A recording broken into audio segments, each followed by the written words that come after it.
네, 여러분 안녕하세요. 어제 가장 큰 뉴스는 그 신천지 교주의 이만희의 기자회견이었죠.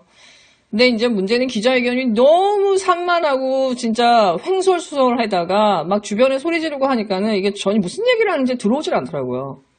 그러니까는 이만희가 얘기하는 것보다는 그 화제가 된 게 그 옆에서 이렇게 마스크 썼던 여자가 이러면서 이만희한테 지시 내리는 거. 그 다음에 이만희가 이제 절하면서 보여준 그 박근혜의 시계. 근데 이제 박근혜의 시계가 진짜 결정타였다고 해야 되나? 홈런을 날렸다고 해야 되나요? 이게 진짜 유튜브를 덮더라고요. 제가 이렇게 자고 일어나서 딱 보니까는 완전히 이만희 시계가 거의 난리가 난 거예요. 근데 보니까 극우 유튜버들이 저 시계 가짜야. 믿을 수 없어. 믿을 수 없어! 완전히 애들이 멘붕이 온 거야. 예, 시계가 가짜라니, 보니까는 금시계는, 2013년인가? 그 국회의원용으로 제작이 됐던 거더라고요. 그러니까는, 어떻게 보면은 보통 사람들한테 주지 않는 걸 이만희한테 줄 정도면 박근혜가 이만희랑 얼마나 가깝고 아꼈던 거냐고. 2015년에 국가유공자로 지정까지 해줬잖아. 그러니까 박근혜와 이만희는 굉장히 가깝죠. 예, 대구이면서도 이 지역에 그것도 있잖아요. 네, 근데 이준석이 은색 시계 만든 적이 없다 그래가지고 지금 욕 더럽게 먹고 있지. 네, 이준석이 이런 식으로 맨날 미통당 어려울 때마다 나서서 이렇게 구원투수로 나섰었는데 이준석 지역구가 사라졌네요. 강제로 공천 탈락했어. 내 고향 노원 세 번째 출마합니다 하면서 진짜 백화점에다가 크게 현수막까지 걸었는데 지역구가 사라졌네. 쌤통이다. 네. 이런 애는 진짜 학벌 하나, 입 하나 터는 거 가지고, 젊은 보수라는 거 가지고, 진짜 이렇게 매번 이렇게 가짜뉴스 퍼뜨리면서 이렇게 여론 조작하는 이런 애들은요, 절대 정치하지 못하게, 국회로 들어오지 못하게, 진짜 국민들이 막아줘야 돼요. 네, 이완희 시계 때문에 진짜 어제 핑크당과 저 핑크당을 지지하는 세력들은 완전히 멘붕이었던 것 같아. 근데 제가 사실 멘붕된 건 뭐냐면, 이만희가 들어가기 전에, 따봉을 합니다. 따봉. 근데 그 따봉 표시가요. 그 핑크당의 로고랑 똑같잖아요, 여러분. 따봉. 염지척. 그래서 제가 그거 보고 깜짝 놀랐었거든요. 그러니까 사실 뭔 짓을 해도 다 연결이 돼요. 뭔 짓을 해도 이 신천지와 이 핑크당은. 그러니까 어저께 그 기자회견 전에는 분명히 심전철이 그랬거든. 민형사상의 책임을 이만희한테 묻겠다. 새누리당 노고 새누리당 당명을 자기가 만든 거에 대해서 허위사실 유포로 막 소송 걸고 난리쳤었잖아요. 근데 어저께 딱 끝난 다음에 여당은 신천지 더 이상 괴롭히지 마라. 논평을 냈거든요. 그러니까 얘네들이 그 시계 보고 움찔한 것 같아. 왜냐면 이만희 입장에서는 나 박근혜랑 친해. 태극기 세력들 나 좀 봐줘. 나 박근혜랑 친해. 나 대구 사람이야. 나 청도 사람이야. 우리가 남이야? 그리고 또 하나는 자꾸 그러면은 나 다 깐다. 나 수십 년 동안 나 니네들 비리 다 알고 있거든. 나한테 돈 받은 애들 다 알고 있거든. 나 다 깐다. 예. 완전히 늪에 빠진 것 같아. 그래서 제가 볼 때는 이쪽 세력들이 어떻게든 신천지를 여론에서 벗어나기 위해서, 이 신천지 늪에서 벗어나기 위해서 몸부림을 칠 거예요. 그래서 새로운 사건을 만들고 새로운 희생양을 만들어낼 건데 우리가 예의주시해야 되는 상황인 것 같아요. 지금 사실 대구 같은 경우는 무서운 게 뭐냐면 지금 거의 한 85% 정도가 대구 경북에서 나온 확진자들이고 그들은 다 신천지와 연결돼 있어요. 그리고 이 신천지는 자한당과 연결되어 있고, 그리고 이거를 수사해야 되는 검찰은 진짜 황당한 게 뭐냐면 지금 수사를 안 해요. 하는 척만 해. 지금 사실은 이재명 지사나 이 박원순 시장 하는 거 봐요. 그냥 몸으로 쳐들고 가가지고 막 하잖아. 특히 어제 이재명 지사 어때요? 막 이만희 끌고 가가지고 찾아가가지고 코로나 검사 받아내잖아요. 지금 사실은 이 짓을 해야 되는 게 지금 검찰이란 말이에요. 왜냐면 지금 엄청난 증거인멸들이 이루어지고 있고 카톡방도 지금 다 계정 폭파되고 있다고 하잖아요.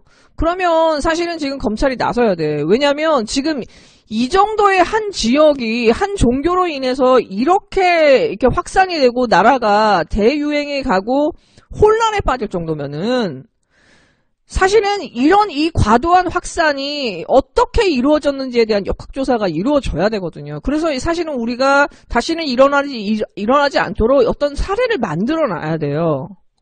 그러기 위해서 검찰이 빨리 이 증거가 인멸되기 전에 이 신천지 안에 들어가서 이 자료들을 확보하고 얘네들이 어떤 식으로 예배를 보고 그 안에서 무슨 일이 이루어졌는지를 봐야 돼요.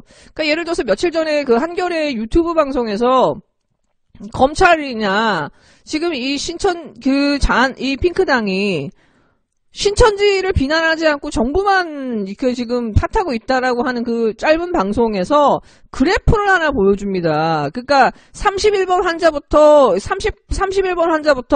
진짜 폭발적으로 증가하는 마치 주식 그래프, 떡상하는 그래프의 그걸 보여주거든요. 그걸 보면 약간 소름이 끼쳐요, 여러분. 그걸 이제 영어로 다이버전트 그래프라고 하거든요. 그런 그래프는 자연상에서 나오지 않아요, 여러분. 마치 주식 그래프나 복리 그래프잖아요. 근데 복리는 수십 년에서 수백 년에 걸쳐서 그런 그래프가 나오는 거예요. 한마디로 인간의 의지나 인간이 프로그래밍을 했기 때문에 떡상을 하는 거거든요. 그게 31번부터 일어나는 건데 그 그래프를 보면 소름 끼쳐요. 무언가 어떤 사건이 있거나 어떤 의지가 반영된 그래프라는 거예요. 그럼 반드시 이건 조사해야 되는데 지금 검찰이 이렇게 민기정거리면서 어떻게 보면 증거 인멸할 시간을 주고 있는 거거든요. 그리고 지금 윤석열의 지금 몸짓이 너무 수상하죠. 그리고 진짜 오늘 진짜 완전히 분노 게이지를 올린 게 뭐냐. 박능우 보건복지부 장관이랑 강경화 외교부 장관을 지금 그 서민민생대책위원회에서 고소고발을 했어요. 명예훼손 직무유기 혐의로. 그 이유가 뭐냐. 박능우 그 장관은 중국에서 입국한 우리 한국인이 문제다라고 하는 그 부분에 대해서 명예훼손하고 직무유기로 고발한 거고, 강경화 장관은 해외에서 한국인들이 입국 차단을 받고 있는데 그거에 대해서 업무를 소홀히 했다면서 고발했거든요. 여러분, 서민민생대책위원회, 뭐 사시존치를 위한 고시생 모임, 이런 애들이 지금 딱 고소고발하면 검찰이 바로바로 나서주잖아요. 얘네들이 맨날 검찰이고 판사하고 유시민이고 온갖 꼴을 다 고소고발 하잖아요. 그럼 검찰이 즉시 움직여요. 마치 검찰 청부업자들 같거든. 자한당 청부업자들 같은데 저는 얘네들 반드시 세무조사해야 된다. 지금 제대로 검찰이 나서서 조사해야 되고 경찰이 나서서 조사해야 될 것들을 안 해요. 그러면서 얘네들이 이끌어가는 그 여론대로 가는 거거든요. 근데 오늘 윤석열의 이 진짜 똥볼은 이해가 안 되는 거예요. 너무 뻔하잖아, 의도가. 그러니까 정부 관계자나 정부가 이렇게 코로나 이 상황에서 일하는 걸 가지고 너 이거 잘못한 거야, 요거 소홀한 거야, 이거를 지금 트집 잡고 있는 저 사람들한테 힘을 실어주는 거잖아요. 그러니까 저는 윤석열을 보면서 이렇게 정치 감각이 없나? 이 정도의 정치 감각이 없을 정도면 얘는 사주 받고 하나? 이런 생각이 들어요. 누구의 사주를 받고 하나? 자기가 살겠다고 하고 자기가 적어도 정치적인 욕심이 있다고 하면은 저는 이렇게 못할 것 같거든요. 이건 누구의 사주를 받아서 그냥 청부 검찰질을 하고 있는 것 같아. 혹시 춘장 신천지 아니야? 혹시 코로나 검사 받아야 되는 거 아니니? 춘장이나 춘창 요쪽 처가나 요쪽 다 아니면 그 가족들 신천지 아니야? 코로나 검사 받아야 되는 거 아니냐고. 그러지 않고서는 이 사람이 이해가 안 되는 거예요. 이 사람 하는 짓이. 지금 이 순간에 사실 검찰이 점수 딸 때거든요. 자기가 지금까지 받아온 그런 비난들을 한 방에 해결할 수 있는데도 안 나서는 거 보면 이 사람은 자기 정치를 할 수 없을 만큼 내가 볼 때는 이미 덫에 걸렸다. 누군가로부터 사주를 받아서 하라는 대로 지시대로 따르는 게 아니라면 저는 이렇게 못할 것 같다는 생각이 드는 거예요. 이 사람이 정말 독립된 하나의 검찰로 본인이 어느 정도 야망이 있는 사람이라면. 네, 하여튼 제가 볼 때는 이 김건희나 이 처가에 대한 그 문제를 계속 이슈화 시켜야 되고 고소고발을 해야 돼요. 그러니까 얀진거 소장이 10번씩 고발하니까 아무리 검찰이 움직이지 않아도 최소한 국민들이 이건 좀 너무한데? 나경원에 대해서 알잖아요. 그렇듯이 지금 사실은 그 김건희 건이 나왔을 때, 뉴스타파에 나왔을 때 그 윤석열이 조용했거든. 한 1, 2주 조용했어요. 이게 이 사람한테 핵심적인 그 약점이라는 거거든. 그리고 그걸 파다 보면 제가 볼 때는 그 엄청난 게 나올 확률도 굉장히 높아요. 제가 볼 때는. 왜냐하면 그때가 이명박 시대였기 때문에. 그때가 조가 조작이나 기업 사냥에 횡행할 때예요. 그런 식으로 쓰리 쿠션으로 돈 꽂아줬던 게 이명박 정부거든요. 그러면 검찰이 자기의 오른팔의 역할을 해줬는데 검찰한테 안 꽂아줬을까? 이 김건희 이슈가 지금 코로나 때문에 묻히고 있는데 저는 이걸로 지금 고소고발을 계속하고 민주당도 압박을 해야 되는데 이게 지금 안 돼요. 그러니까 저는 그게 참 민주당도 답답해요. 왜 싸우지 못하는지. 그러니까 어저께 연동형 그 비례대표제의 취지를 살리자는 의미에서 이게 시민을 위하여가 이제 창당선언을 국회에서 했는데 지금 보면 언론도 다 무시하고 정의당도 민주당도 가만히 입 다물고 있거든요. 그러니까 저는 정의당은 포기했어. 그러니까 제가 어저께 말한 거에 연장선인데 민주당은 결정을 해야 돼. 나는 일당을 할 것이냐? 일당이 목표인가? 내가 일당을 할 수도 없다. 그 다음에 나는 비례정당도 만들 수 없다.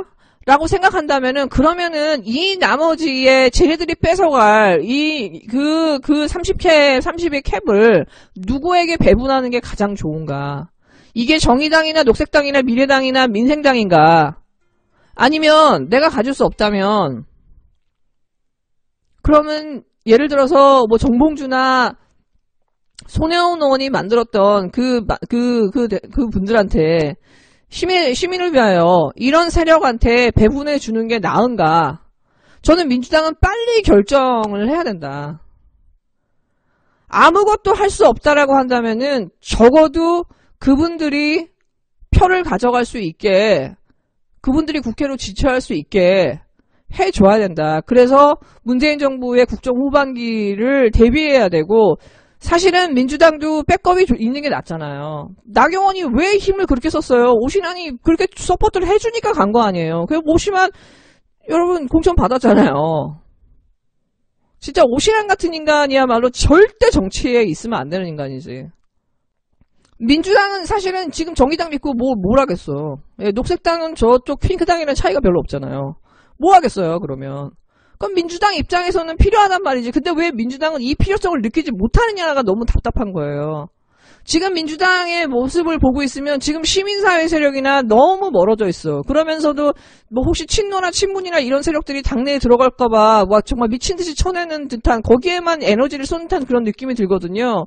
이거는 참여정부 말기나 그 도로민주당이 돼서 정말 문재인 그 당대표를 괴롭히면서 막 정청래를 차야했던 그때로 다시 돌아가는 느낌이거든요. 그랬을 때 이 사람들이 130석 되면 무슨 의미가 있나는 생각도 들어요. 저는 민주당이 빨리 결단하길 바라요. 만약 민주당 의원들의 대부분이 나는 뭐 일당 필요 없고 내 지역구만 살리면 돼. 어차피 이해창 당대표 나가니까 그때 가면은 우리가 접수하지 뭐. 이런 생각을 가지고 지금 야 우리한테 방해가 될 만한 저런 세력들은 빨리 쳐내. 미리부터 잘라야 돼. 야 그 비례정당 뭐가 필요해. 비례연합 다 필요 없어. 이렇게 생각하고 있다면은 이건 진짜 민주당은 답이 없는 거고요. 일당이 될 것이냐? 일당이 되기 위해서는 어떻게 해야 되는지 빨리 플랜을 갖고 일당이 될 수 없다? 그러면은 지금 저렇게 그 미통당한테 핑크당한테 뺏길 저 의석을 누구에게 가도록 하는 게 가장 합리적인가? 이 국가와 민족을 위한 것인가에 대한 결정을 빨리 해라. 그래서 저는 국민들도 빨리 그 민주당의 최고위를 계속 압박해서 저들이 빨리 결정을 내릴 수 있게 해줘야 된다. 진짜 민주당 하는 거 보면 속이 터집니다. 네, 여러분 즐거운 하루 되세요.